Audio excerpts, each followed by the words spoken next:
da palavra do Senhor. Gênesis 22.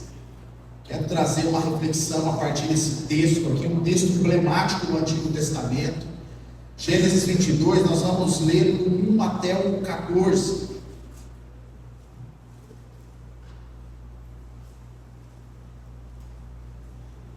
A gente brinca com esse negócio das crianças. Semana passada me enquadraram ali, você fala, vai você. Eu já coloquei duas no mundo. Já estou na lista aí, Luiz.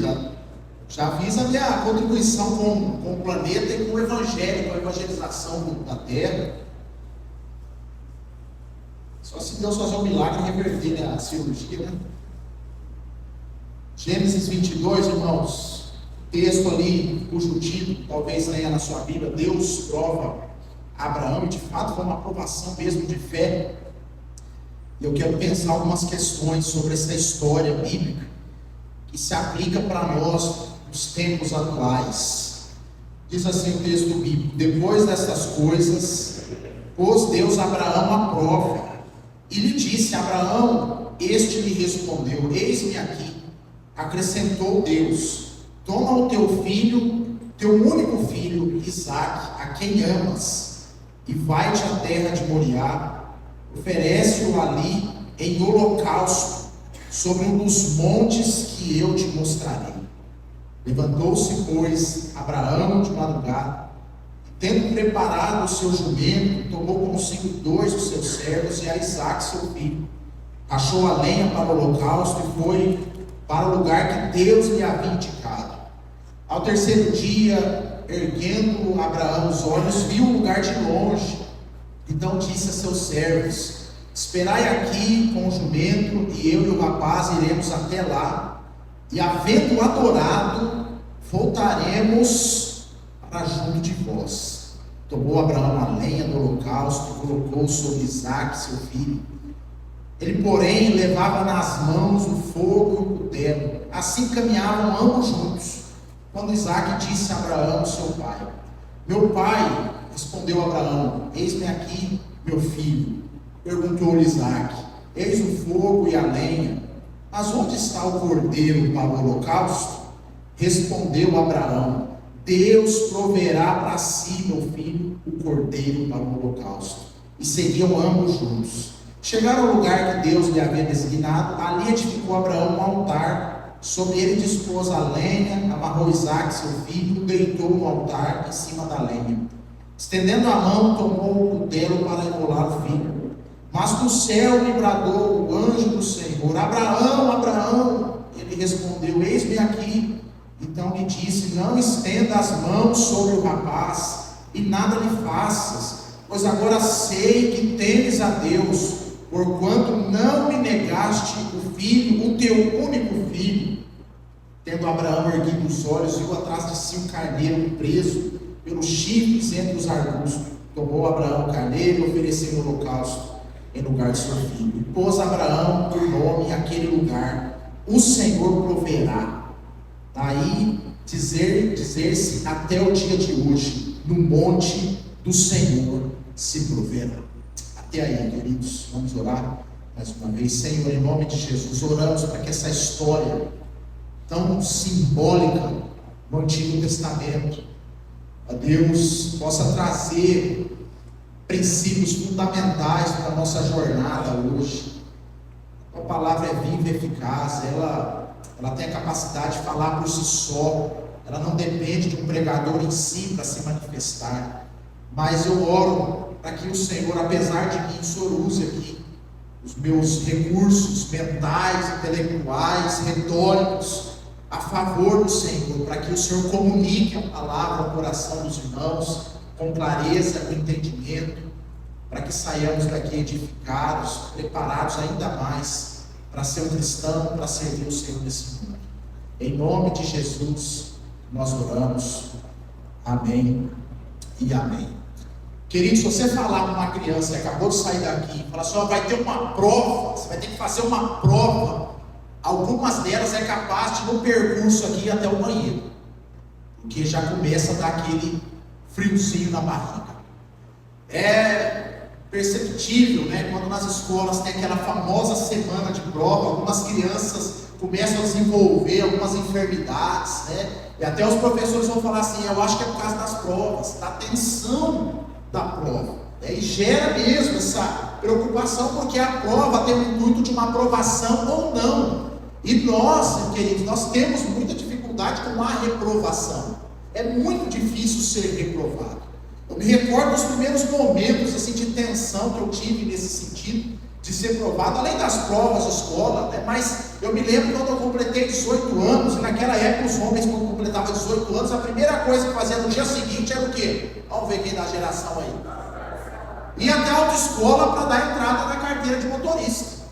Hoje não, hoje a turma vai no Uber, né? Mas antigamente, Danilo, era assim, completou 18 anos, e eu fui no dia seguinte na autoescola, dar entrada lá na carteira de motorista, comecei a fazer lá, estudar, fiz um curso lá que tem que fazer, lembro da prova lá teórica, né? Uma tensão para fazer, mas eu queria tanto dirigir, né? Ter minha autonomia, que eu caprichei na prova, passei na prova, aí depois fui para os testes práticos, né? As aulas, assim, fui para as avaliações. Eu me recordo que na primeira tentativa, André, eu reprovei. Eu fui parar o carro numa rampa ali, fazer uma rampa de ré e deixei o pneu virado. Quando eu fui dar ré, o carro virou. Mais uma setinha que eu não tinha dado, a pontuação lá, e eu reprovei. E o instrutor falou assim, ó, assina lá, você está reprovado. Pense numa notícia ruim, uma frustração. Cheguei em casa triste, cabisbaixo. Meu pai falou, não, vamos continuar, vamos tentar. Fui até a escola, paguei novamente uma prova. O instrutor falou assim, eu vou te dar mais algumas aulas. Fiz algumas aulas e fui para a segunda tentativa. Fui lá, bonitinho, dirigindo. Senta, acertei, rampa de ré, acertei. Fui para a baliza.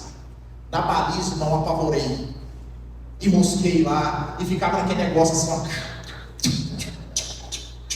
Até que o instrutor cansou, chega, desce.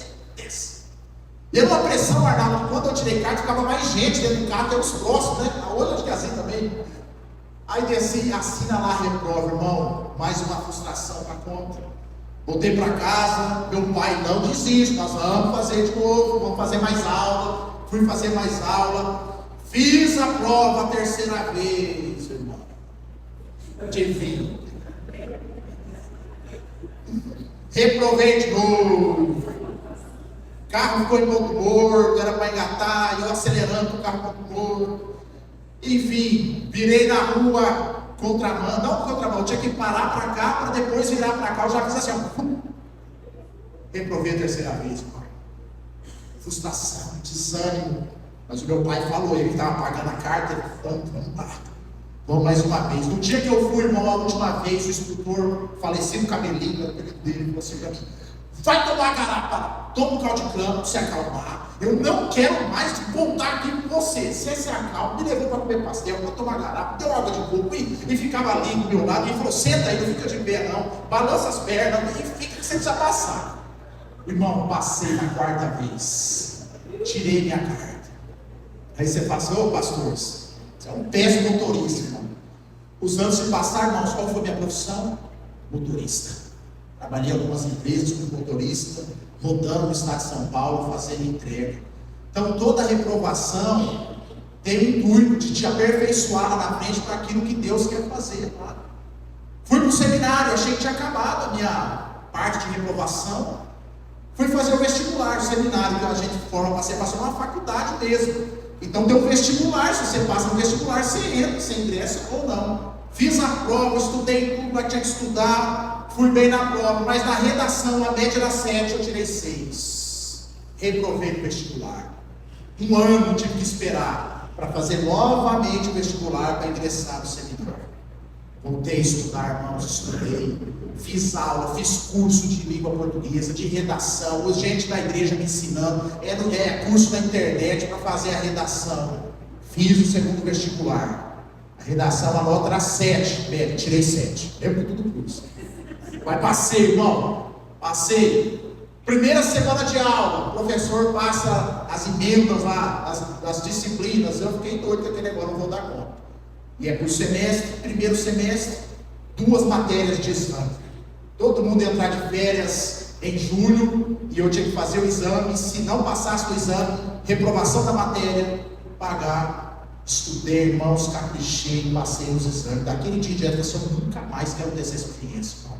Saí lá do fundão que eu estava sentado, com a turma da conversação. Sentei lá na primeira cadeira, lá na frente, do lado do rapaz também estudioso. E ali, irmãos, a minha vida engrenou no seminário. Ao ponto, irmão, daquele menino que chegou lá no seminário, que eu me considerava bem burro mesmo no negócio, eu falei assim, eu não tenho condição de estar aqui. Nos últimos semestres, irmãos, eu dava aula de história para os alunos da classe para eles poderem fazer prova. Sabe o que é isso, irmãos? A gente aprender a passar pelo ciclo da reprovação. Porque muitas vezes, quando nós somos reprovados, nós achamos que o mundo não nos ama, que Deus não nos ama, que a gente não serve para nada, e nós temos muita dificuldade de passar por avaliações e provas. Muita gente sai reprovado por conta do próprio orgulho, por conta do ego, por tantas outras coisas. Mas a aprovação, irmãos, ela é bênção na vida das pessoas. A aprovação é o intuito de Deus provar, e Deus prova de várias formas, através de pessoas, de circunstâncias, de testes, é para extrair o melhor de você. Mas quando a gente está ali no olho do furacão, na reprovação, a gente não pensa em nada disso. Mas quando a gente olha para trás, quando eu resumi da minha história, eu vejo o quanto eu cresci, irmãos, não apenas como motorista de automóvel, mas como estudioso da interpretação bíblica, das disciplinas, porque a reprovação, Luiz, me impulsionou a melhorar, a se esforçar ainda mais. Ser reprovado, o papel da aprovação é melhor. E Deus, irmãos, Ele nos prova em várias situações. Deus, Ele não tenta, Deus não é um tentador, não é um Satanás, mas Deus nos prova assim, coloca a gente em situações para que a gente possa ser provado, testado, avaliado, para extrair de nós o melhor. Coloca a gente no Getsemane. O que é a palavra Getsemane? Que é o nome daquele lugar que Jesus transpirou sangue. É a prensa de azeite, né? As azeitonas são espremidas até sair o azeite. É a ideia do sofrimento, de você ser avaliado, prensado, até sair óleo fresco, azeite fresco, a partir daquela reprovação e daquele teste que você está tendo. Então, quando Deus nos prova, Deus está interessado em nos aperfeiçoar. Deus quer que a gente evolui e melhore. Era essa a intenção de Deus ao fazer uma aprovação com Abraão. Abraão, aqui nesse texto, irmãos, ele já era um homem velho desde quando Deus o chamou lá com 75 anos. Eu não estou falando que você está com 75 anos, que você está velho, tá? É o texto que chama Abraão de velho aos 75 anos. Aqui Abraão já tinha mais de 100, provavelmente, mais de 120 anos, entre 120 alguma coisa. Então, Abraão, irmãos, provavelmente já tinha quase 40 anos aqui que ele estava andando com Deus, desde o seu chamado, em Gênesis 2. E aí, se a gente observar a história de Abraão, eu estou lendo a Bíblia assim de novo, né, voltei para Gênesis.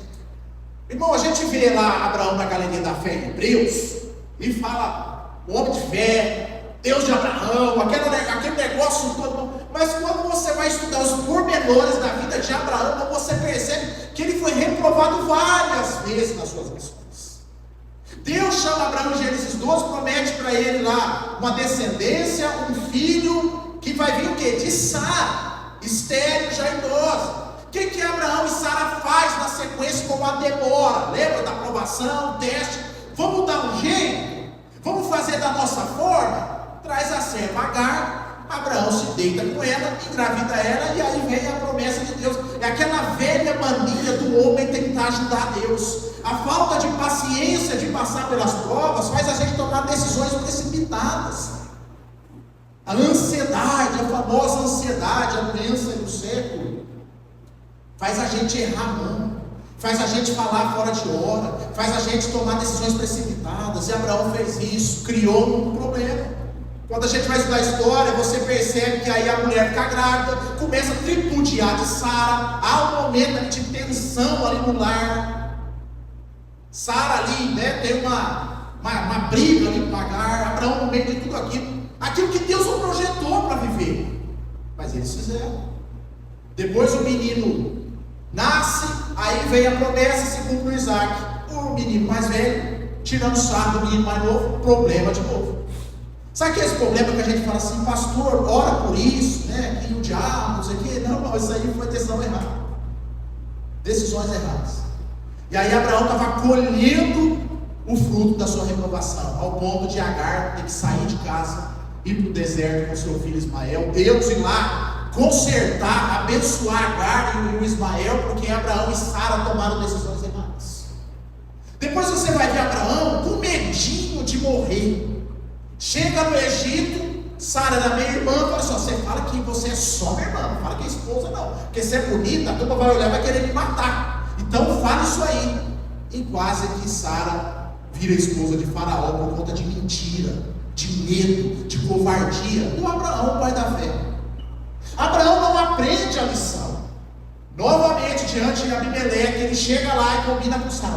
Lembra aquela história lá que eu falei? Ele não para pensar que deu errado lá com o Faraó.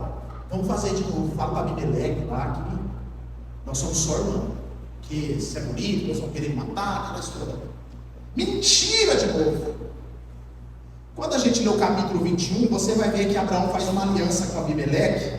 E no versículo 23 do capítulo 21, pode projetar aí, Alexandre? Olha só o nível da conversa aqui. Agora, pois, jura-me aqui por Deus que não mentirás, nem a meu filho, nem a meu neto, e sim que usarás comigo com a terra em que tens habitado, daquela mesma bondade que eu te tratei. Eu quero destacar essa frase, não mentirás. Pode tirar, meu senhor. Olha o tipo de diálogo que o ímpio tem com o homem de Deus. Não mente para mim. É um sujeito, irmãos, que ao longo da sua jornada de fé, de aproximadamente 40 anos, vinha passando por ciclos de reprovação. Aquele que Deus chamou para ser pai de nações, o homem da fé, o homem que tinha uma responsabilidade, que hoje a gente fala Deus de Abraão, Deus de Isaac, Deus de Jacó. Mas é um homem que não estava entendendo a dinâmica da fé. Aí quando a gente chega no capítulo 22, irmãos, Deus, depois dessas coisas, que coisa? Desse acordo com Abimeleque, de toda a trajetória de Abraão, de todos os seus deslizes, os seus medos, as suas mentiras, as suas decisões erradas, agora Deus resolve provar esse sujeito que agora a coisa precisa andar, porque o Isaac é moço. Daqui uns dias o Isaac vai casar, ele vai ter filho, vai vir Jacó, vai vir Israel, o povo de Deus. Então a gente precisa provar o homem. E aí é o tema da mensagem, irmãos, o Deus que nos prova. Talvez, irmãos, a gente fica nesse ambiente da provação, porque talvez você está como eu na carteira de motorista, reprovando toda hora. Aí tem que estar fazendo aula, tem que voltar, fica naquele ciclo vicioso, porque Deus quer que você avance, mas enquanto você não olhar para Deus como seu Senhor e confiar totalmente nele, você acaba caindo nesse ciclo de reprovação. E o Deus que nos prova, irmãos, através desse texto, ele nos ensina pelo menos 3 princípios aqui importantes acerca da caminhada cristã, da caminhada da fé. E o primeiro princípio, irmãos, que a gente aprende com essa prova de Abraão, é o princípio da adoração. É o princípio da adoração. Olha no versículo 2, fala assim: acrescentou Deus: toma o teu filho, teu único filho, Isaque, a quem amas, vai-te à terra de Moriá, oferece-o ali em holocausto sobre um dos montes que eu te mostrarei. O holocausto aqui era a ideia de adoração. Aí no versículo 5, que eles já estão indo, né? Então Abraão vai dizer assim, então disse a seus servos: esperai aqui com o jumento, que eu e o rapaz iremos até lá, e havendo adorado, voltaremos para junto de vós. Então o princípio de adoração que tinha no Antigo Testamento, Fernando, tinha a ver com sacrifício, tinha a ver com derramamento de sangue, tinha a ver com algo que machuca. No tempo atual, irmão, adoração, a pessoa fala assim: eu fui lá e adorar, o que você veio? Eu levantei a mão lá. Eu adorei lá, o que você fez? Eu cantei. Eu adorei lá, o que você fez? Aí eu disse assim: glória a Deus. Isso é adoração? Lógico que é, mas isso é um tipo de fruto de um coração adorador. Isso é resultado de quem adora. Quando a gente vai estudar o princípio aqui no Antigo Testamento, irmãos, como Deus lidava com a adoração, não era com palavras emocionais, mas era com obediência à sua voz e à sua aliança. O princípio de adoração que rege o Antigo Testamento, inclusive o Novo também, irmãos, tem a ver com sacrifício e renúncia, tem a ver com exclusividade. Deus não divide glória com ninguém. Aí talvez você pode pensar: pastor, graças a Deus a gente não tem imagens para adorar. Eu vou dizer para você: temos sim. Olha para o lado aí, as imagens aí. Faz assim, ó. Você adora a si mesmo. Eu adoro a mim mesmo. E esse tipo de adoração, irmãos, não agrada a Deus. E é possível eu usar de todo o recurso litúrgico dessa igreja para dizer para os irmãos que estou adorando a Deus, mas na verdade estou adorando a mim mesmo. Mas Deus conhece o coração. E aqui, irmãos, eu gosto do versículo 2, que fala assim: toma o teu filho, o teu único filho Isaque. E ele diz assim: a quem ama. Aquilo que tem mais valor para você, o seu bezerrinho de ouro do momento, você tem a capacidade de sacrificá-lo em amor a mim? Isso é adoração. Aquilo que você mais ama, aquilo que você está apegado, você tem a capacidade de renunciar isso por amor a mim? Deus não é um Deus, irmãos, que quer que a gente sofra, ou sacrifique crianças, ou abra mão de situações, mas Ele quer ser exclusividade do nosso coração. É um livro muito bom do Tim Keller chamado Deuses Falsos, que vai tratar esses deuses que a gente vai adorando ao longo da nossa vida.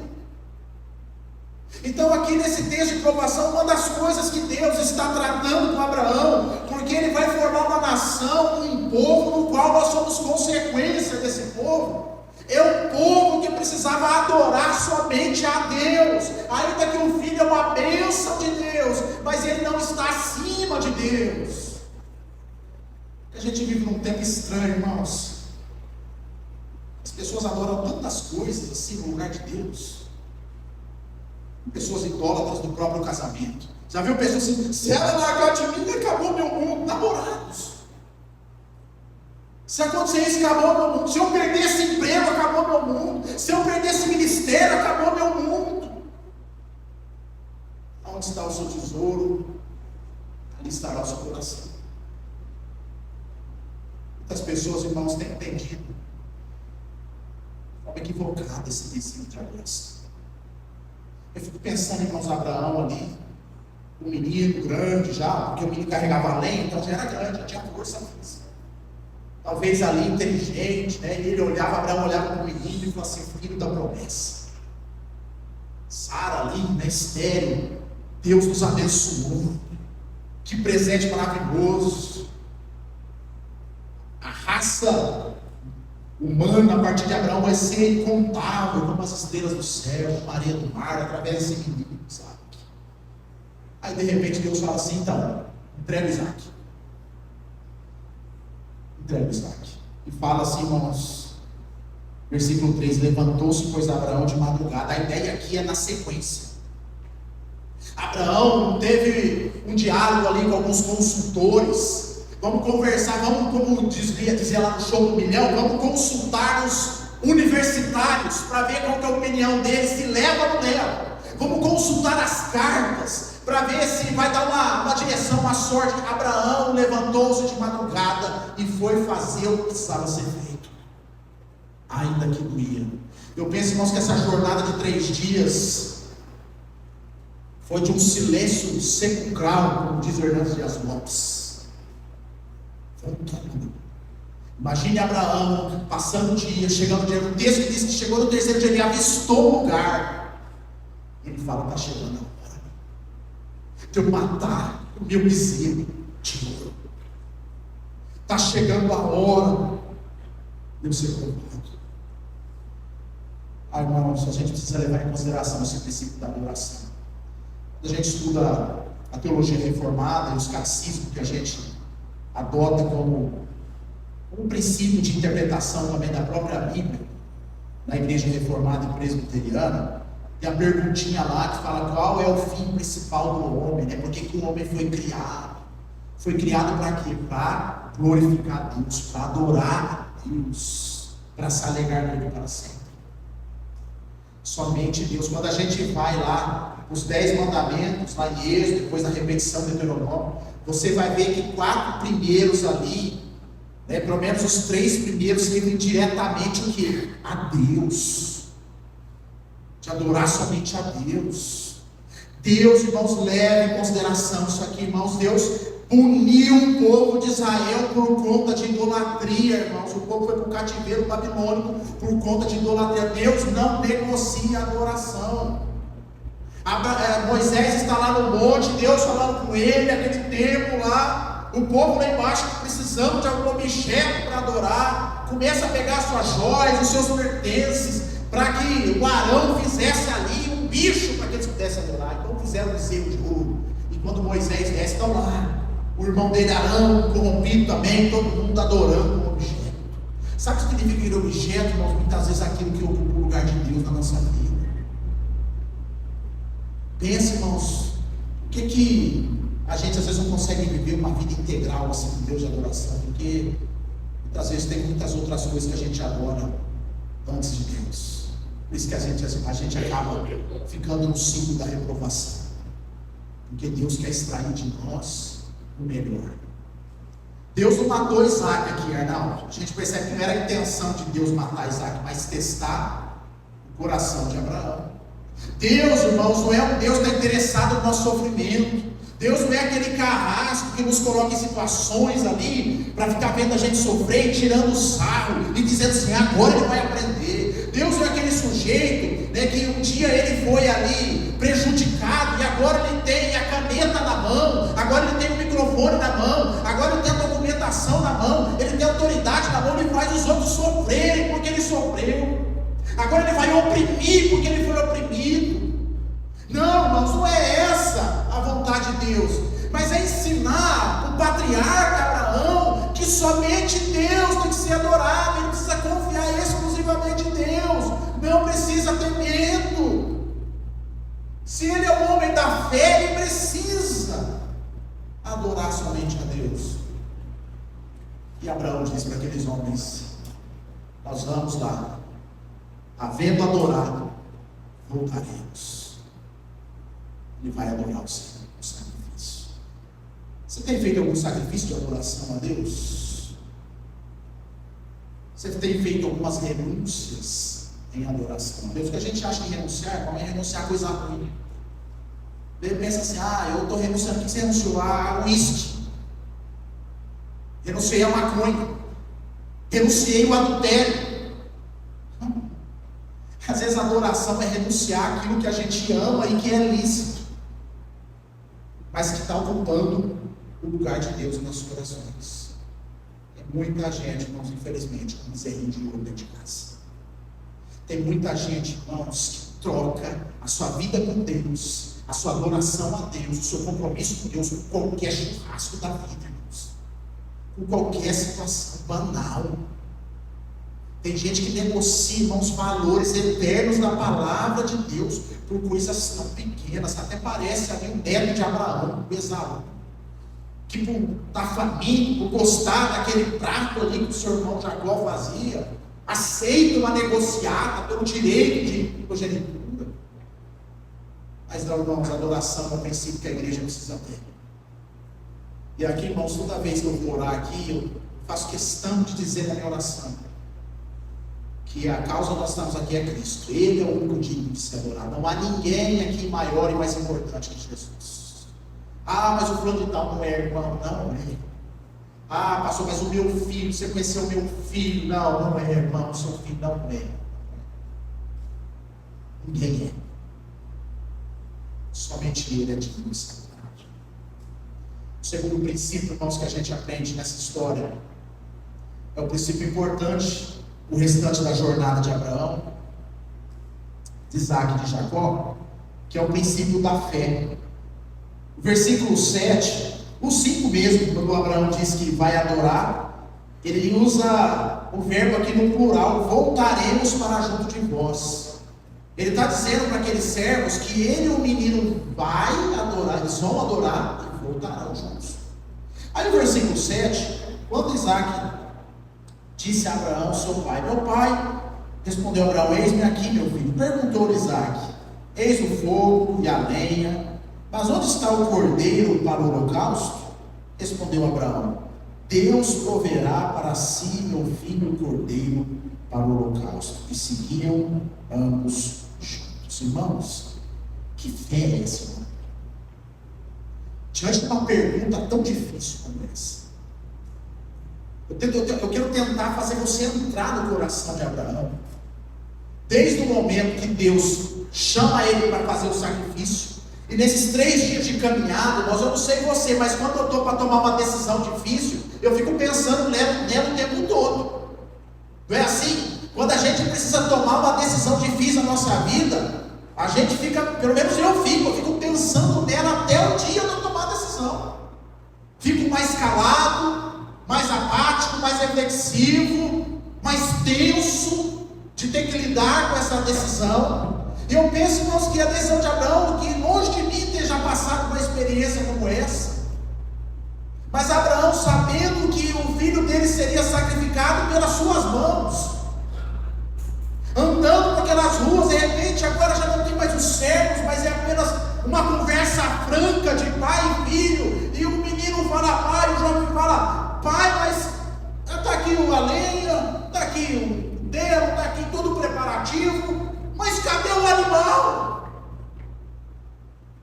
E Abraão sabia que ele seria a oferta, porque o texto continua, diz que ele amarra o menino lá, não foi a força, houve um diálogo difícil.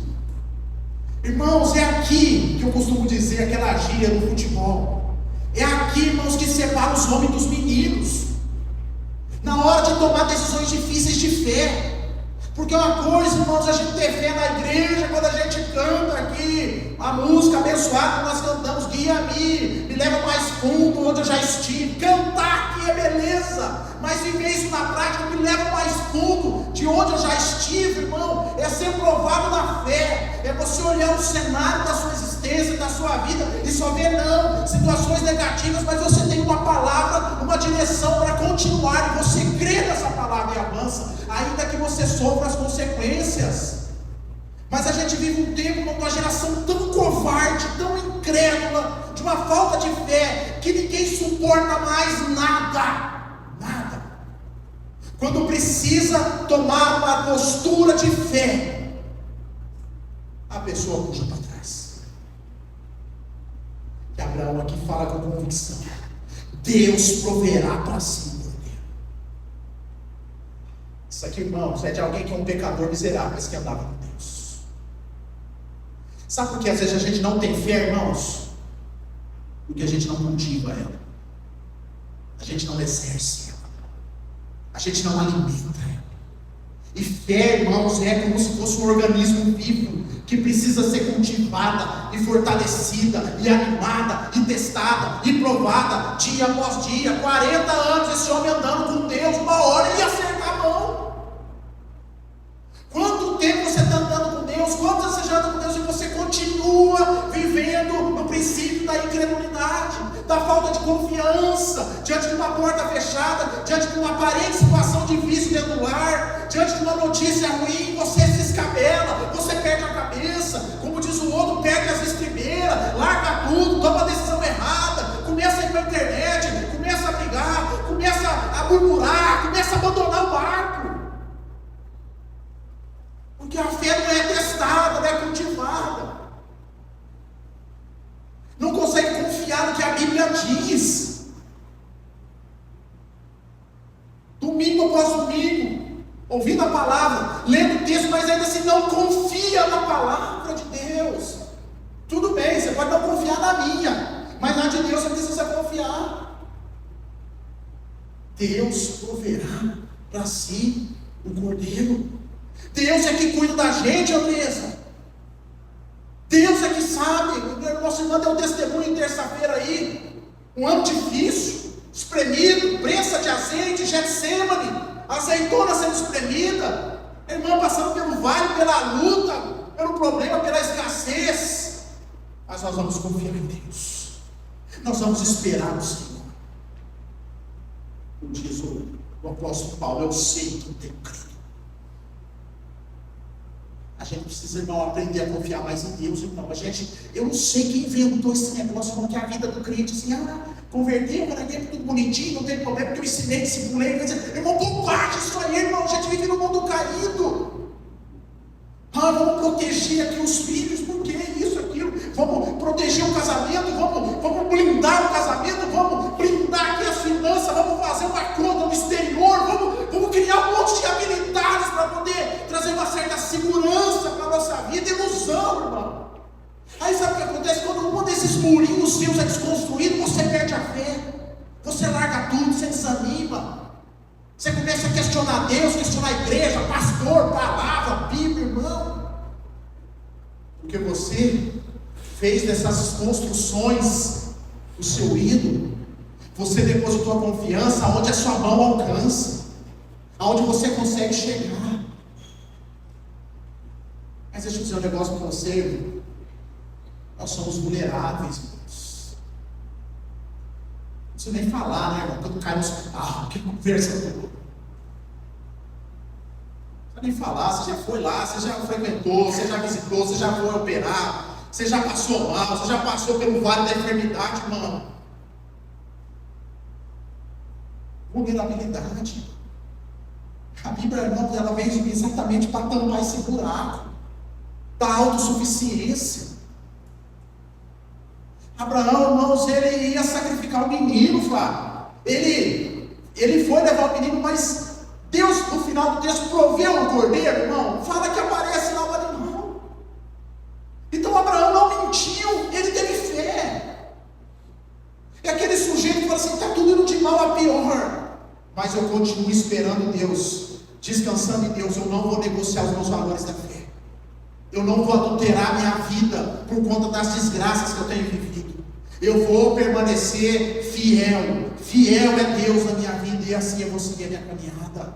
Abraão estava sendo provado na sua adoração, mas também sendo provado na sua fé. Se você está passando por provações, talvez Deus quer estimular a sua fé, Ele quer esticar a sua fé, Ele quer fazer a sua fé uma fé mais musculosa, uma fé mais resistente, mais resiliente. E talvez a sua fé é aquela fé que é aquela palha seca, que onde encosta já vai se desfazendo.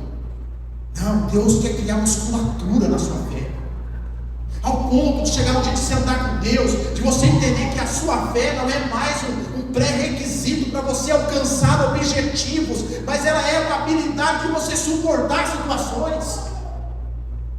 Eu não tenho a fé para que eu chegue lá, não, eu tenho a fé para que eu permaneça de pé, independentemente do que eu possa passar. Mas para chegar nesse nível, a fé precisa ser estimulada, precisa despertar essa musculatura da fé que está atrofiada, porque não passa nas provações. Acha que provação porque Deus te odeia. Não, irmãos, Deus está te esticando. Deus está fazendo de você um ser valoroso, alguém com habilidades de resistência,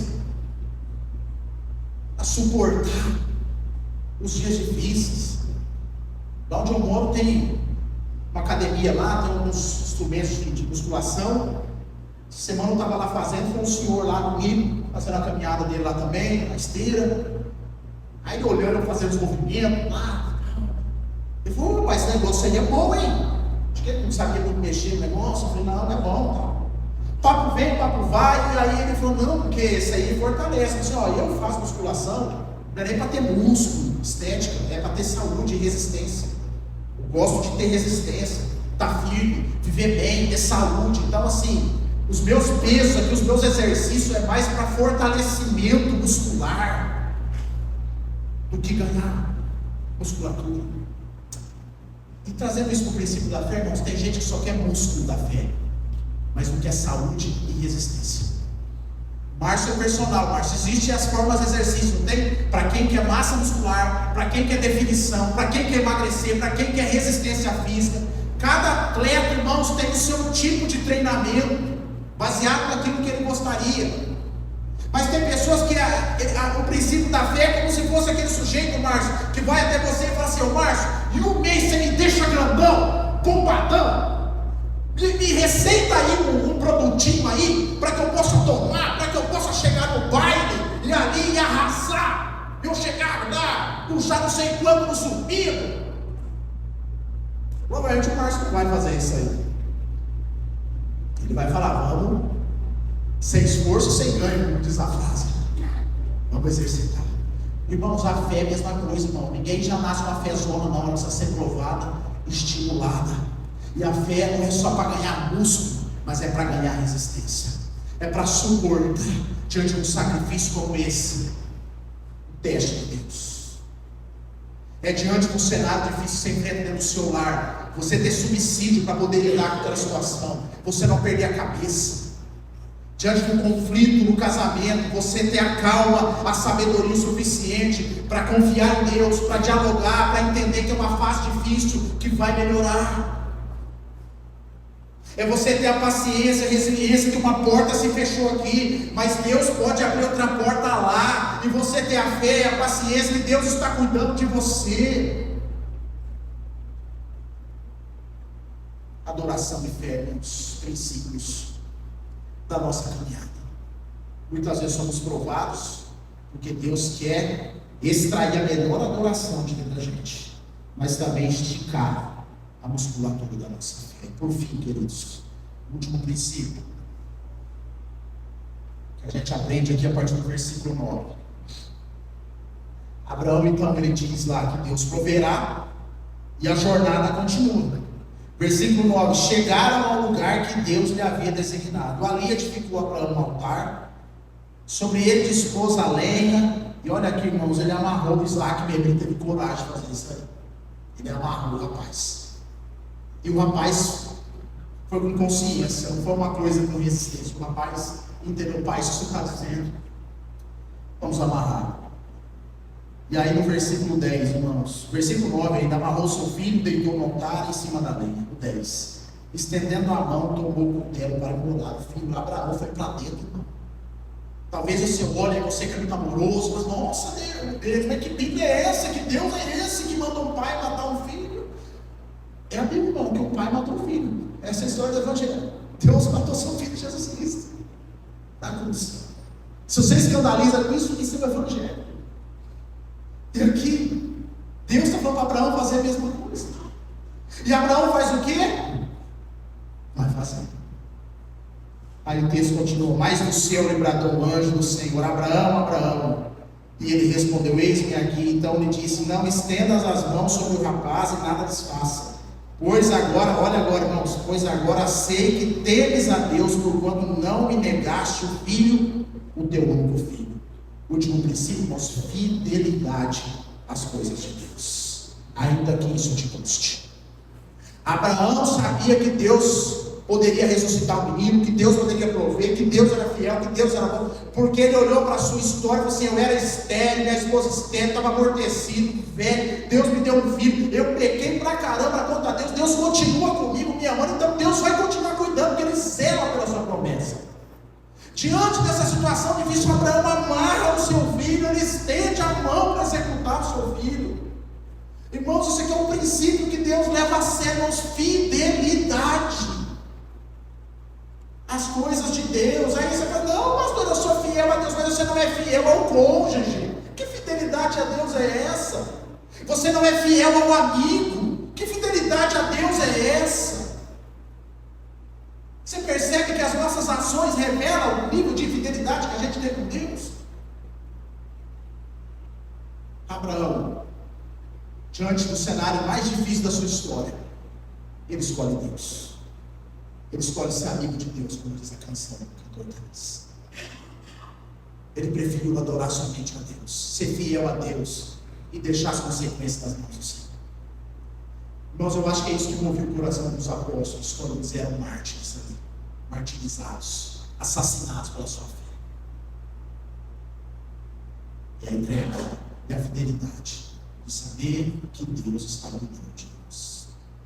O texto diz, irmãos, que não precisa mais sacrificar, porque agora aceito deles a Deus. Passou na prova, vai lá e assina. Pode tirar sua carteira de motorista. Pode ingressar na universidade, na faculdade. Pode ser um bom crente. O seu coração foi provado. Nós limpamos todas as rebarbas, os requisitos de você mesmo, que estava impregnado no seu coração. Agora você está habilitado. Pode agora sacrificar o animal e volta conforme você disse aos servos. Havendo adorado, voltaremos. O fiel faz isso, irmãos. O fiel faz isso. Hoje pela manhã, na devocional, eu mencionei o apóstolo Paulo na sua última carta, que ele escreve a Timóteo, no final, lá no capítulo 4, ali um discurso de despedida. Depois Paulo morreu na mão do Império Romano, mas ele diz assim: combati o bom combate, completei a minha carreira e guardei a minha fé. Tem gente que não combate o bom combate, foi reprovado no processo. Tem gente que não completa a carreira, desiste no meio do caminho, covarde. E tem aquele que talvez combateu o bom combate, mas na força do braço venceu, completou a sua carreira amando a si mesmo e venceu, mas não guardou a fé. Não valeu de nada. Paulo completou a sua carreira e combateu o bom combate da vida, mas ele guardou a sua fé. Ele foi fiel a Deus até mesmo na masmorra do Império Romano. Não negociou os valores da fé. Você tem negociado os valores da fé? Você tem sido fiel a Deus? Às vezes a gente pensa em fidelidade apenas em dízimo e oferta. Irmão, isso é só um aspecto. Dízimo e oferta, irmão, Deus é tão, nesse sentido, vou até usar um termo assim, é até irônico, porque Deus não precisa de dinheiro de crente nenhum. Mas por que ele institui isso? Oferta, voluntária, dízimo? Por causa do nosso coração, irmãos. Que a gente tem uma mania de fazer de Deus, do dinheiro, nosso Deus. E retirar uma parte do nosso recurso e dar na mão de outra pessoa.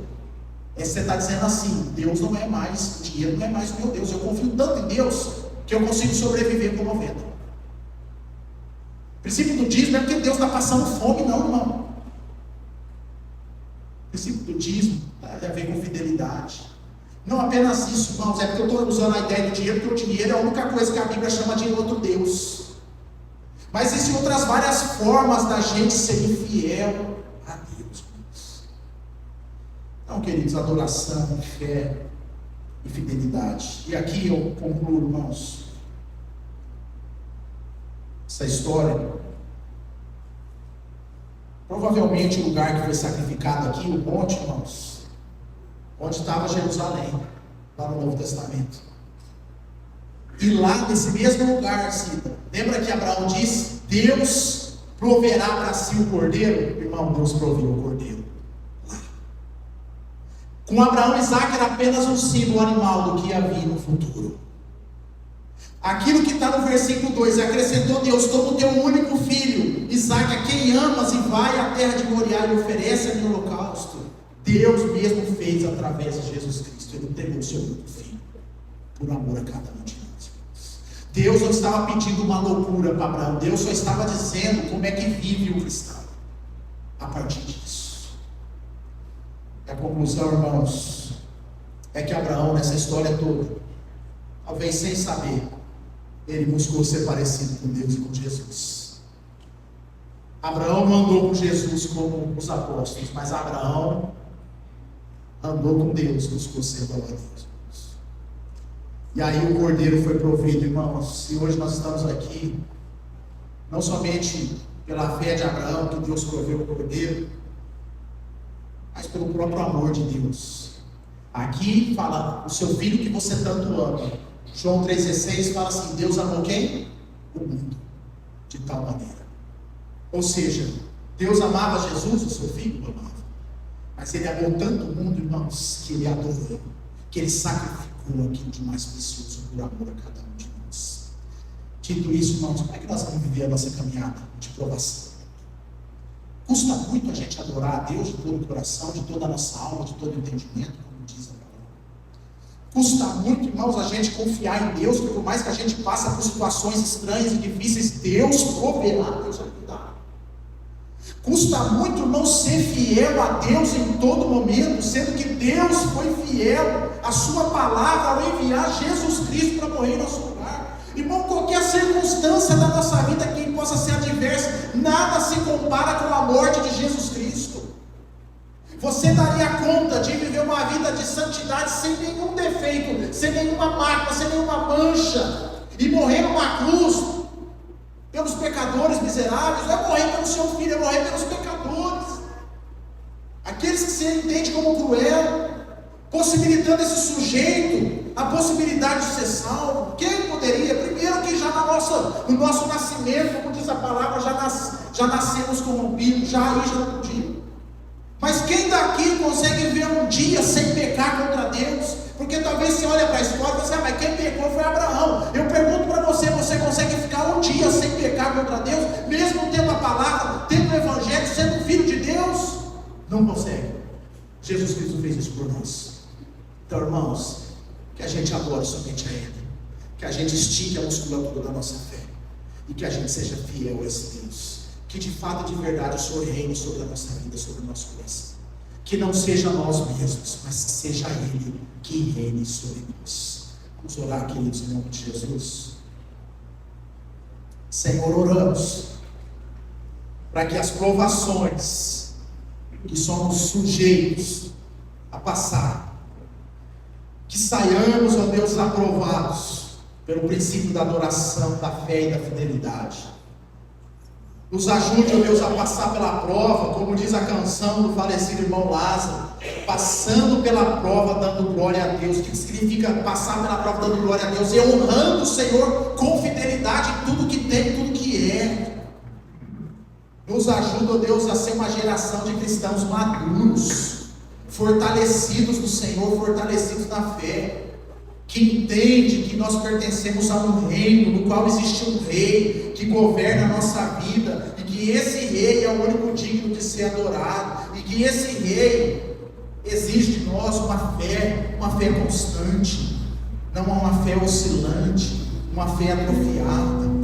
Esse Deus deixou todo o recurso para que a gente pudesse estimular a nossa fé. Que o Senhor nos ajude, Senhor, através do Espírito Santo, a ser fortalecido nisso. Se há algum irmão nessa noite que tem experimentado de provações difíceis, que ele acha que não vai ter jeito, que ele acha que Deus o abandonou, Senhor, o texto nos lembra da Agar, Ismael no deserto, já sem água para beber, sem esperança. Mas a tua palavra diz que o Senhor ouviu a oração do menino. O Senhor ouviu a oração do menino, por isso o Senhor abençoou Agar e Ismael. Há meninos aqui nessa noite que oram, Senhor, e nós estamos a uma distância do Senhor, que é uma oração, para que a gente seja aprovado nesse teste que a gente tem passado. Dê ao meu irmão essa fé, essa consciência da palavra, para que esse irmão passe pela vida de forma altaneira, sem negociar os valores da fé, com fidelidade, crendo na provisão do Senhor. Em nome de Jesus. Amém. Fiquemos de pé, irmãos. Nós vamos cantar um louvor para finalizar. O louvor, irmãos, vai falar sobre o reinado de Deus na nossa vida. A gente precisa confiar e descansar nesse Deus. Faça desse louvor a sua oração nessa noite. Depois a gente vai orar e implementar a bênção. Nós vamos finalizar com esse cântico.